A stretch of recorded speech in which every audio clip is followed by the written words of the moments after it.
after I got fired and I was looking for a job, I had this idea to do one-of-a-kind t-shirts and sweatshirts. And I would buy these t-shirts, white Hanes t-shirts, basic white t-shirts.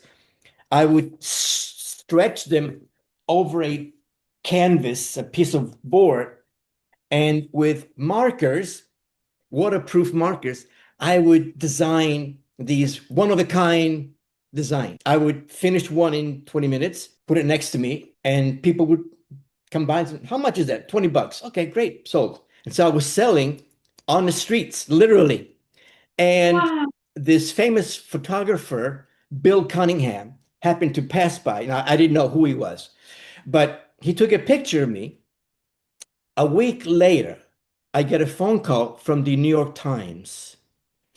And they said, look, we have a picture of you, and we think it's an interesting subject to talk about. So we want to bring you in for a little interview. I said, great. When? So I went for an interview at the New York Times. And a week later, I was in the art section, the Sunday Times art section. And with my picture, I'll put it somewhere in here. And it was interesting because it gave me visibility.